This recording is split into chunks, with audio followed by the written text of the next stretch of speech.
He said it softly, too softly. "Get away from her." The room didn't just go quiet, it surrendered.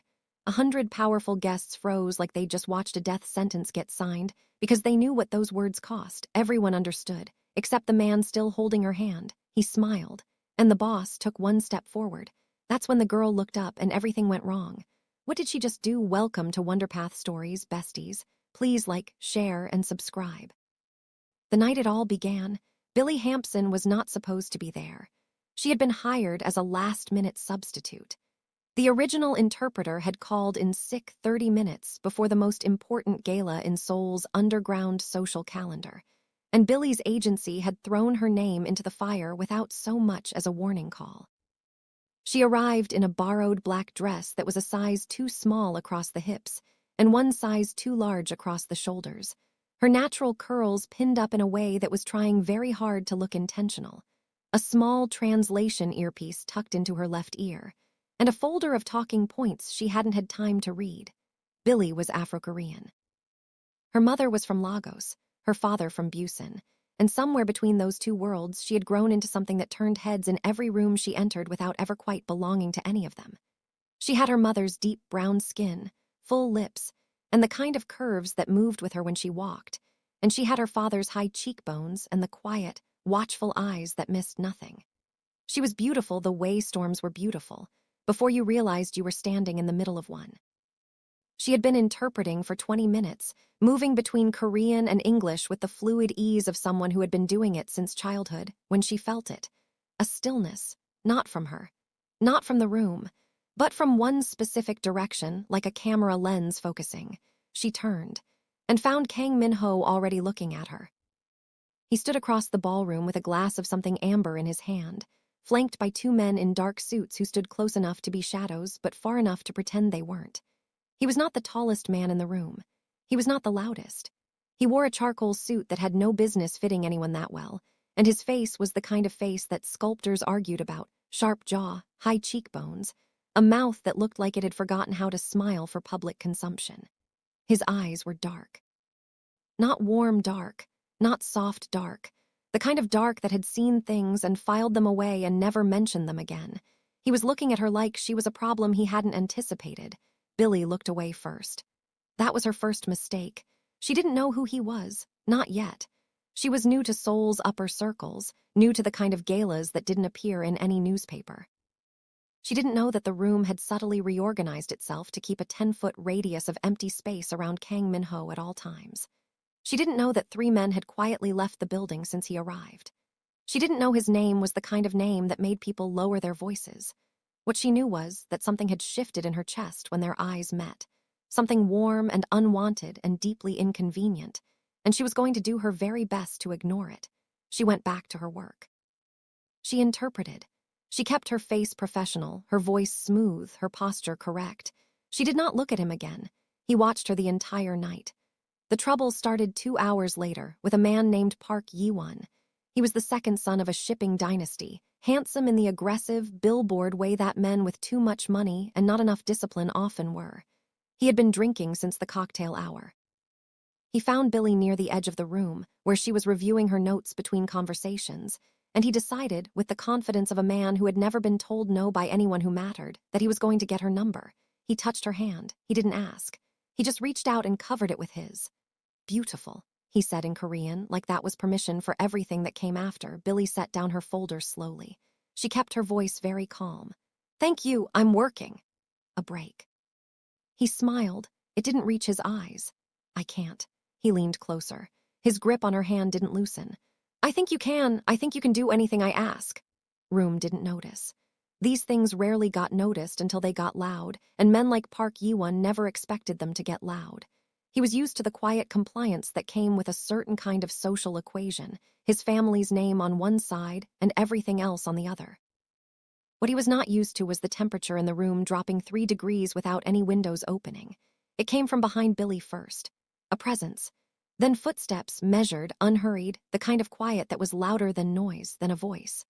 Away from her. That was it. 4 words, said softly, too softly. The kind of soft that isn't quiet at all, that is actually the loudest thing in the room because it means the person saying it does not need volume to make a point. Park Yi-won froze. The room froze with him. Billie turned. Kang Min-ho stood 3 feet away, glass still in his hand, expression completely neutral. That was the terrifying part. There was no anger on his face. There was nothing on his face, just a calm, complete, absolute certainty. Park Yi-won let go of Billie's hand. He stepped back. He laughed, a short, nervous thing, and said something about misunderstandings, about having a good evening. And then he was gone, dissolving into the crowd with the speed of someone who had just understood exactly how close he'd come to something irreversible. The room exhaled. And that's when Billie looked up at the man who had spoken, really looked at him up close, close enough to see the slight tension in his jaw, the way his eyes had followed Park Yi-won across the room until the man disappeared, cataloging, confirming, and she felt it again. That shift, that warmth, that deeply inconvenient thing in her chest. "Thank you," she said. Her voice came out steadier than she felt. He looked at her then, just for a moment, just long enough. "Are you all right?" he asked. "I'm fine." She picked up her folder. "I've handled worse." Something moved across his face. Not a smile, not quite. "I know," he said quietly and walked away. Billie stood there holding her folder, heart doing something complicated in her ribcage, and thought, I need to find out who that was. She found out the next morning. Her agency director called her before she'd had her first cup of coffee and informed her, in a voice pitched somewhere between awe and anxiety, that Kang Min-ho's office had requested her personally for an upcoming conference. A 3-day event. International delegates, premium rate. Billie had 1 day to decide. She Googled him. She called her agency director back in 11 minutes. "Tell them yes," she said. Kang Min-ho was 34 years old and controlled the largest private import-export network in South Korea, which was what you said in polite company. In less polite company, people said other things. Things about what moved through those networks, about the men who worked for him, about the 3 separate criminal investigations that had opened and quietly closed over the past decade like flowers blooming in reverse. Nothing had ever been proven. Nothing ever would be. The kind of legal insulation he had wasn't bought. It was built, over years, with layers of legitimate business stacked on top of layers of something else, until the two were so interwoven that pulling one apart meant pulling apart the other. He was dangerous. Everyone knew it. Nobody said it. Billie knew it by the 2nd day of the conference. She stayed professional. She was extraordinary at her job, fluid between languages, precise, invisible in the way good interpreters were supposed to be, present but not distracting. She sat at Min-ho's left shoulder during meetings and translated without expression, without editorializing, without letting any of the content land on her face. She was very careful not to look at him directly. He noticed. On the afternoon of the 2nd day, after the delegates had broken for lunch and the room had emptied, he stayed at the conference table. She was gathering her materials. She was not looking at him. "Very good at that," he said. She looked up because she had to. "Thank you. Making yourself invisible." He turned a pen over in his fingers. "You're very bad at it incidentally. Excuse me. At actually being invisible." His eyes met hers. "You are the opposite of invisible, Billie." Her name. He said her name like he'd been carrying it around, testing the weight of it. She should have said something professional, something neutral. Something that would put 2 feet of reasonable distance between that moment and whatever it was threatening to become. What she said was, "That's not appropriate." He agreed. He didn't look away. "It isn't." And then he stood, collected his things, and left. And Billie stood in the empty conference room with her heart somewhere in the vicinity of her throat and the absolute, bone-deep certainty that she was in serious trouble. The conference ended. She went home. She thought about finding a different agency. She thought about taking the tourism interpretation job she'd been offered in Jeju.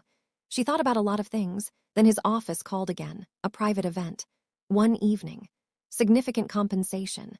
Personal interpreter requested. She said yes. She hated herself a little for it. A few days later, she arrived at a private dinner that turned out to be 12 people in a penthouse that cost more per square foot than her entire apartment building. She interpreted. She did not look at him. She left the moment she was released. She was in the elevator with her bag over her shoulder and her composure firmly in place when the doors opened again on the 42nd floor and he stepped in. They were alone. The elevator descended. "Avoid looking at me," he said. "Not an accusation, an observation. Maintain professional distance." "That's not what it is." She faced forward. The city lights spread below them through the glass wall. "Mr. Kang." Min-ho, Mr. Kang. She kept her voice even. I'm your interpreter. That's the entirety of my professional relationship with you. He was quiet for a moment. The elevator hummed. And personally, there is no personally. Elevator stopped. She stepped off. She walked to her car with her back straight and her hands perfectly steady and her pulse somewhere between a sprint and a dead run. She drove home. She did not think about the way he'd said her name. She absolutely did not think about it. She thought about it the entire drive home. The following week brought something that changed the shape of everything. Billie had a friend named Yemi, a warm, extroverted photographer who collected interesting people the way other people collected shoes. Yemi threw parties that were loud and welcoming and completely, gloriously uncomplicated. The kind of parties Billie needed to remember that her life existed outside of work, outside of conference rooms, outside of elevators with views of the Seoul night sky. She went. She laughed. She had 2 drinks and danced badly and forgot, for a few hours, that she was a woman with a dangerously inconvenient situation. And then the door opened, and Lee Seung-woo walked in. Seung-woo was a journalist. Handsome, charming, easy in the way that people who have never had to fight for anything were easy. He'd known Yemi since university. He came across Billie near the kitchen, and they talked for an hour about Lagos and language and the particular kind of loneliness that came with being between 2 cultures, and it was good. It was real. He was genuinely funny and genuinely interested, and by the end of the hour he was leaning toward her with a smile that meant something. She was smiling back when her phone buzzed. It was a message from an unknown number. 3 words.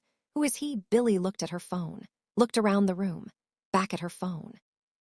She typed, "How did you get this number?" 3 dots appeared. Then, "Who is he?" She felt something cold move through her that had nothing to do with temperature.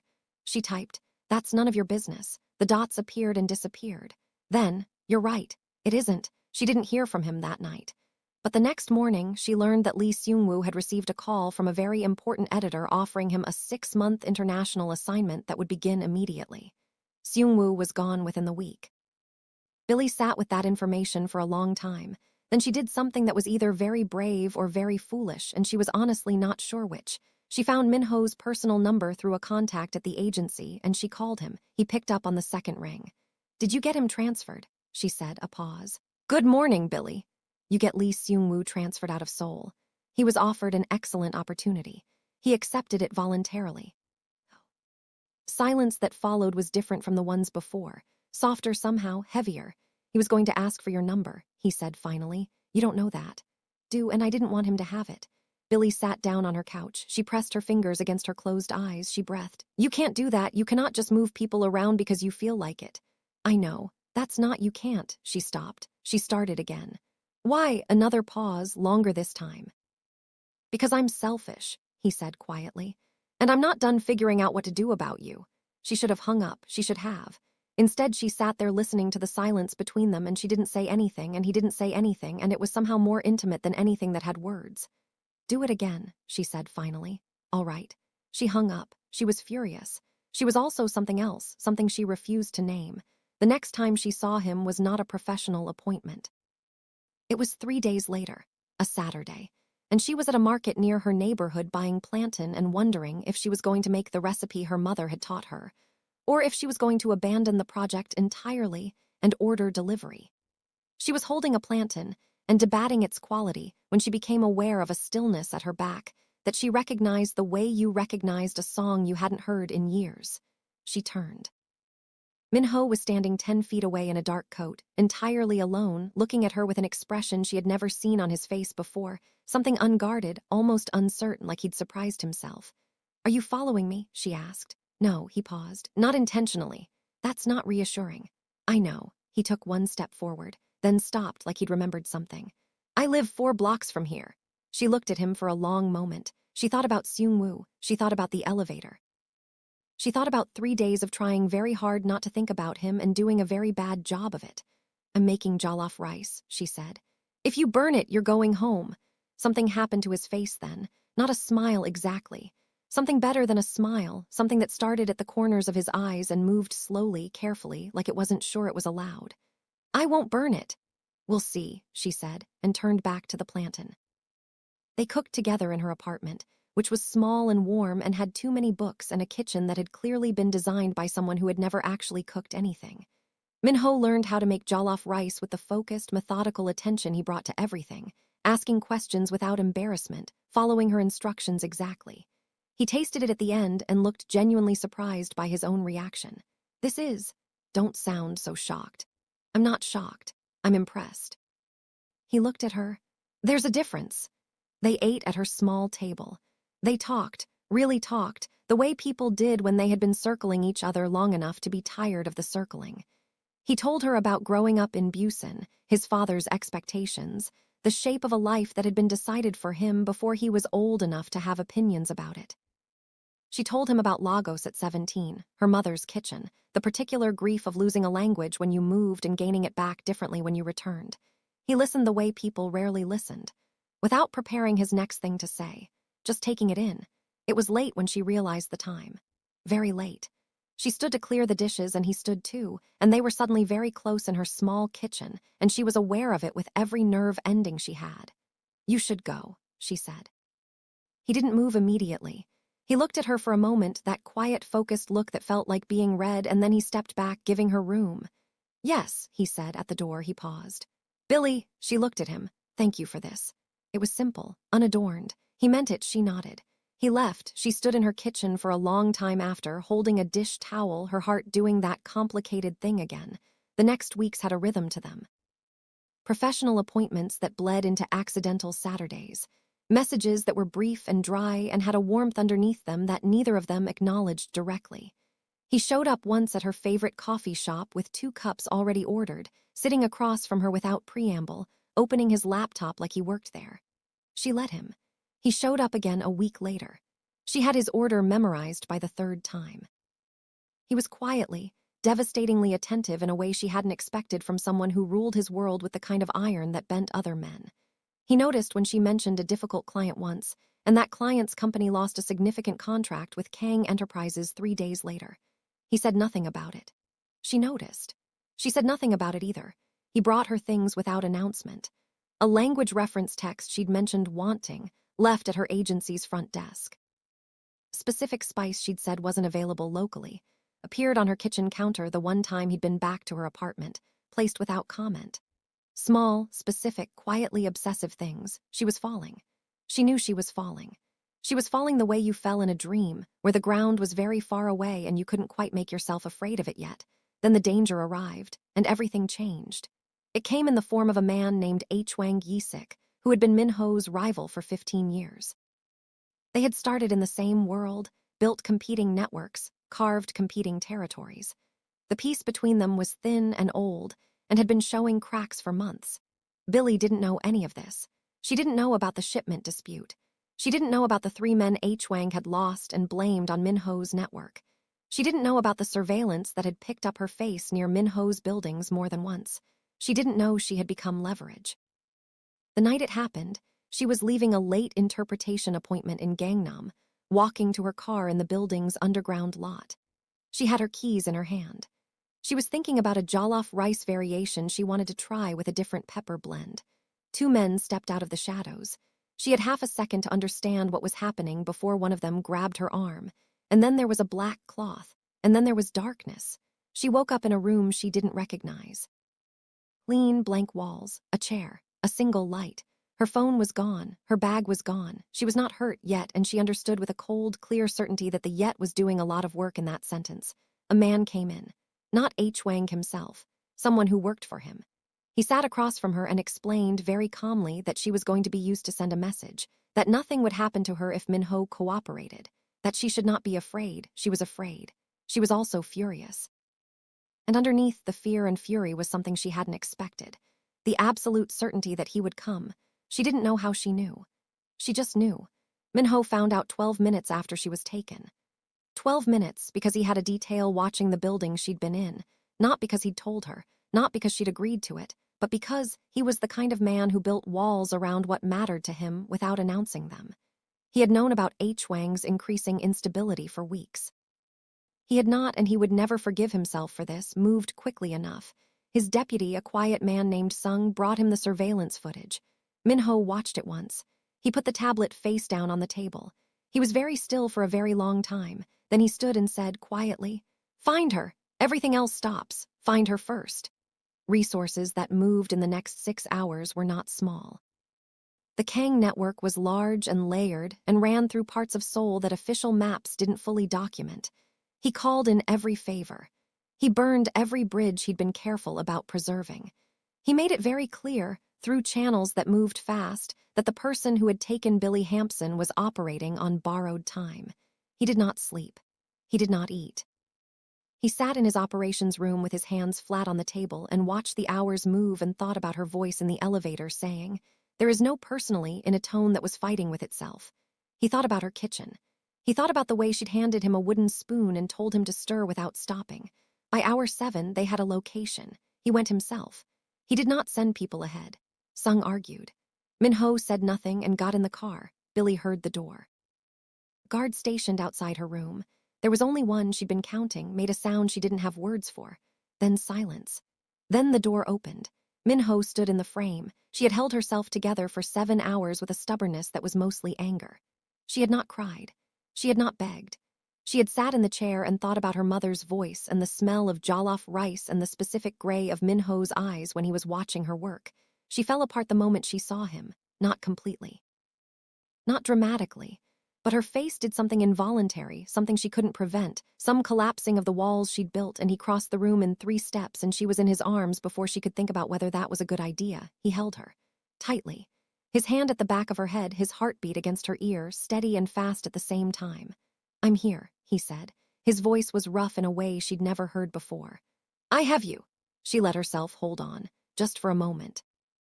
Then she pulled back and looked at him. His face was, she had never seen his face like this. Open, undone, something raw moving through it that he wasn't trying to control. "Hurt," she said. There was blood on his sleeve. "It's not mine." "Ho, it's not mine." He held her face in both hands and looked at her with an intensity that should have been overwhelming and was instead the most grounded she had felt in 7 hours. "Are you hurt? Tell me honestly." She shook her head. "No, I'm fine." He exhaled. It was the breath of a man who had been holding something impossible in his chest for a very long time. He brought her back to his penthouse because he would not take her home. Not yet. Not until H. Wang's situation was resolved. She didn't argue. She was too tired to argue. She sat on his couch wrapped in a blanket he'd brought her, drinking tea that someone had appeared with silently, while he stood at the window with his phone, making short, quiet calls that she didn't ask about. When he was done, he came and sat beside her, close enough that their shoulders touched. "I should have told you," he said, "about the threat about H. Wang." She didn't soften it. "I was trying to keep it away from you, keeping me in the dark." He looked at his hands. "I know it's not," she agreed. "You can't protect me by keeping me ignorant of what I'm in the middle of. That's not protection, that's control." He was quiet for a moment. "You're right." She looked at his profile. "I know I'm right." She paused. "It's a habit, isn't it, deciding what people need without asking them." Very quiet now. "It's what I know." "Not something you manage, Min-ho." He turned to look at her then. The rawness was still there, the undone quality she'd never seen on him before. I know that. You're the one thing I can't." He stopped, looked away. "You are not something I can manage. You're something that happened to me. I don't have a..." He stopped again. She waited. "I don't have a system for you," he said finally. "I don't know what to do with what I feel when I look at you. So I do what I know. I make perimeters, I move pieces, I try to keep everything dangerous away from you without admitting that I'm the one who can't stay away." Room was very quiet. "Min-ho." Her voice came out soft, softer than she'd intended. "Ask me. For once, just ask me." He looked at her. Something moved through his face, careful and enormous. "Will you let me keep you safe?" "Properly, honestly, not by controlling, by including, by telling you." "In return?" "Whatever you want, whatever you'll give me." She looked at him for a long moment. Her heart was doing that complicated thing again, but bigger this time, fuller. "Okay," she said. "Okay," he exhaled. And then he reached over slowly, deliberately, and took her hand. He held it like it was something that mattered. He didn't say anything else. She didn't either. The city moved outside his windows, and somewhere in the distance, the matter of H. Wang Yisik was being handled by people who were very good at handling things, and none of that reached them here. She fell asleep on his couch. When she woke, there was a blanket over her, and the room was darker, and he was in the chair across from her, also asleep, with his jacket folded on the armrest and his face slack and young-looking in the dim light. She watched him for a long time. Then she did something she'd been fighting for weeks. She admitted, quietly, in the dark of a room she wasn't supposed to be in, that she was completely and irreversibly in love with him. The morning brought clarity and coffee, and the particular awkwardness of having experienced something enormous together, and not yet knowing how to hold it in daylight. He was awake before her. Of course he was. He was standing at the kitchen counter in a dress shirt rolled to the elbows, reading something on his phone, and he looked up when she appeared, and something warm moved across his face that he didn't entirely suppress. "Coffee," he said, and handed her a cup that was already prepared exactly as she liked it. She accepted it. She looked at him over the rim. He looked back. The air between them had changed, quieter, more settled, like two tectonic plates that had finally stopped grinding and just rested. "We need to talk," she said. "I know. About what happens now." She sat down at his kitchen island. He leaned against the counter across from her. They talked, the real version of talking, without anything hidden underneath. She told him what she needed: honesty, inclusion, the right to know when she was in danger. He listened without interrupting. He told her what he was, what his world was, what it demanded, what it cost. He didn't minimize it or apologize for it. He just laid it down in front of her and let her see it clearly. She looked at all of it. She thought about what it meant to choose someone like him. She thought about 7 hours in a blank room and the absolute certainty she'd felt that he was coming. "I'm not afraid of your world," she said. "I'm afraid of what it could take from me. There's a difference." "I know, you're terrifying." She almost smiled. In a mostly manageable way. Corner of his mouth moved. "Mostly." "Push it." He set down his coffee. He crossed the kitchen and stood in front of her close, and he looked at her with everything on his face now, nothing held back, nothing managed. "Billie," he said. Just her name, just that. But the way he said it was a whole sentence. She set down her cup. She looked up at him. "I know," she said quietly. He kissed her. It was nothing like the electric, desperate edge of everything she'd imagined. And she had imagined it. She was done pretending she hadn't. It was something better. It was the kiss of someone who had been very patient for a very long time and was now, finally, certain. She kissed him back. The morning light came through the floor-to-ceiling windows, gold and wide, falling across the kitchen where 2 cups of coffee cooled, forgotten. 3 months of something real and building, and occasionally infuriating, followed. He told her things. She told him things. She learned the rhythms of his world, the people in it, the shape of the empire he'd built, which was large and complicated and not entirely above board, and she had made her peace with that in the careful, particular way that people made peace with things they understood but couldn't undo. He introduced her to his team. He introduced her to his younger sister, Yejin, who was studying art in Paris and called him twice a week and adored Billie immediately and thoroughly. He did not introduce her to anyone as anything less than herself. She met his mother. That meeting deserved its own chapter. Mrs. Kang was 72 and 4 feet 11 and had the disposition of a weather system. She studied Billie across a formal dining table with eyes that missed nothing, asked questions that were really tests dressed up as questions, and then, at the end of the meal, said to her son in Korean, clearly unaware that Billie spoke it fluently, "She's stronger than she looks." "Good."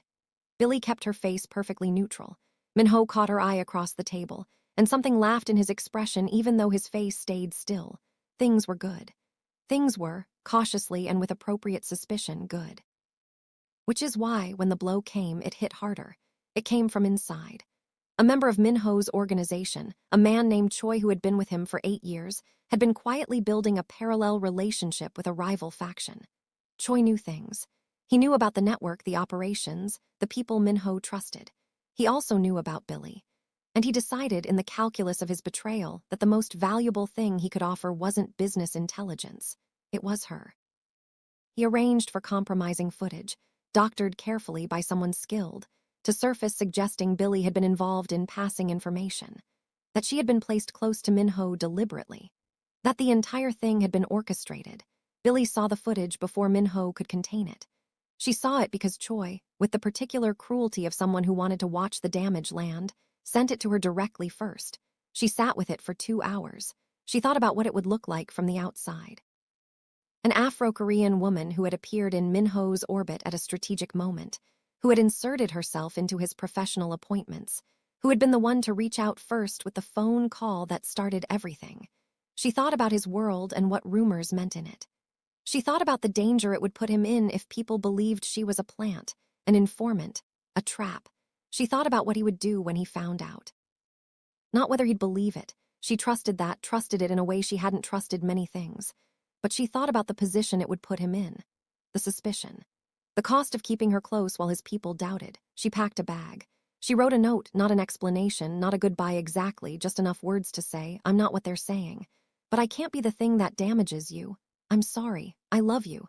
Don't come after me." She left before dawn. She made it to Incheon Airport. She did not make it through security. He called while she was in line. She didn't answer. He called again. She put her phone in her bag. The third call, she turned it off. She was standing at the security gate, bag over her shoulder, heart lodged somewhere in the back of her throat when she heard her name, not a call, not desperate. Just, "Billy!" She turned. He was standing 30 feet away. He had not slept, that was clear. He was still in yesterday's clothes, and he looked at her with an expression that unmade her completely, that took all the careful walls she'd built over the last 2 hours and leveled them without effort. She shook her head. "Min-ho." "No." He walked toward her. People moved aside.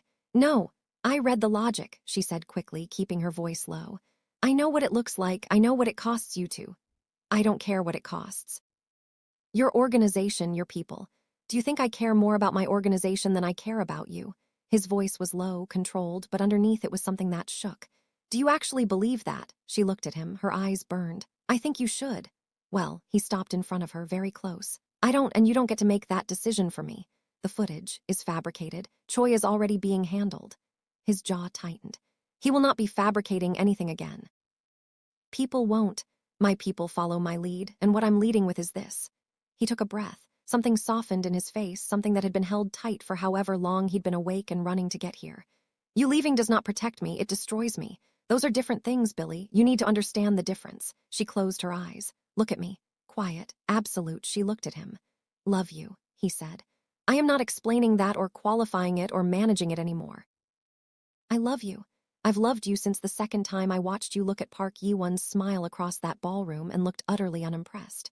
I have been in love with you through every professional boundary and every inconvenient silence and every time you said, 'Mr. Kang,' when we both knew we were past that." His voice was rougher now. "You do not get to leave because you decided it was good for me. That is not your choice to make. I am asking you, Billy, to stay." Airport moved around them. Nobody looked. Everyone looked. She didn't notice any of it. She reached up and put her hand against his jaw. He closed his eyes briefly. Exhaled. "Love you too," she said. "You absolute disaster." Something broke open in his face. He pulled her in, held her with both arms, tight, and she let herself be held, let herself press her face against his shoulder and breathe him in, and the bag fell off her shoulder and she didn't care. And around them Seoul's biggest airport moved and hummed and got on with itself. He brought her home. His home. She did not argue. The weeks that followed were about settling, about the careful reconstruction of trust after its first real test. They talked more openly than before, about the dangers, the realities, the costs. He told her more. She listened more. He introduced her properly, formally, to his inner circle. Not as the woman who'd been questioned, but as someone he had chosen and was stating clearly. The inner circle adapted. The way things adapted when Min-ho was clear about what he wanted. On an evening in early spring, 3 months after the airport, they were on the roof of his penthouse. Seoul spread below them in lights. She had her hands wrapped around a warm cup and he was beside her, close enough that their arms touched. "I want you here," he said. "Permanently. Not visiting. Not staying temporarily." Turned to look at her. "I want you to move in." She looked at him, then at the city, then back at him. "My bookshelves won't fit in your aesthetic," she said. "We'll renovate. I have a lot of books. I have a lot of space." She was smiling. She could feel it happening. "You're very sure of yourself." "Sure of you." Simple, absolute. She turned and looked at him for a long moment. At the face she had learned, the eyes that missed nothing, the man who had run to an airport in yesterday's clothes. "Okay," she said. "But the kitchen organization is mine." Done. She moved in the following weekend. His people helped without being asked, with the quiet, efficient loyalty that characterized everything in his world. Her books went on shelves that were already cleared, because he had cleared them before she'd agreed, because he was that kind of man, and she had made her peace with that too. 6 months later, he asked her something else. They were at a small Korean-Nigerian fusion restaurant they had found together on a rainy Tuesday and adopted as theirs. There was nothing particular about the evening, no occasion she knew of. They were talking about her mother's upcoming visit, a language project she was developing, a film they'd argued about pleasantly for 20 minutes. Then he reached into his jacket and set something on the table. A ring. Simple. Unusual. A deep garnet stone that she'd mentioned once, offhandedly, in a conversation about gemstones that she hadn't thought he was particularly attending to. He had been attending to it. "Marry me," he said. Not quite a question. Not a command. Something between a request made by someone who understood the weight of requesting. Billie looked at the ring. Then at him. She thought about a borrowed black dress and a ballroom and 4 words said softly across a crowded room. She thought about a wooden spoon and a jollof rice lesson and an elevator and a coffee already prepared exactly right. She thought about an airport and everything that had broken open in his face when he'd said her name. "Yes," she said. He slid the ring on her finger. She turned her hand over and looked at it. He was looking at her. "Going to be an impossible husband," she said. "Extremely. Thing I'm difficult too." They got married on a clear September morning at a venue they had agreed on together. Though Min-ho had quietly ensured the security detail was invisible, and the guest list was vetted with thoroughness that exceeded most government protocols. Her mother flew in from Lagos and wept from the moment she arrived until well after the ceremony, and declared Min-ho acceptable with the decisive finality of a woman who had been assessing him for months. His mother declared Billie adequate, which from Mrs. Kang was essentially an overwhelming endorsement. Yejin flew in from Paris and gave a toast that made everyone laugh and cry simultaneously. The ceremony was in Korean and Yoruba, with an English thread woven through, because that was who they were, 3 languages in one life, 3 worlds that had made 2 people who had made something together. And 6 months after the wedding, on a rainy Thursday morning in their penthouse kitchen, Billie stood at the counter with a small white stick in her hand and looked at it for a very long time, and then called Min-ho's name. He came in from the next room. He looked at her face. He looked at her hand. Something happened to his face that she had never seen before, something so open and enormous that she felt it in her own chest. She said. Her voice wasn't quite steady. He crossed the kitchen and lifted her carefully, completely, holding her like she was the most valuable thing he'd ever held, which, in the only way he knew how to calculate value, she was. "Yes," he said. Outside, Seoul moved and hummed and got on with itself, indifferent and bright. Inside a kitchen on the 42nd floor, Kang Min-ho held his wife and their beginning, and it turned out that a man who had ruled the dark parts of the world with cold precision could become, for the right person, terrifyingly, completely soft. He had not expected that. He would not have traded it for anything.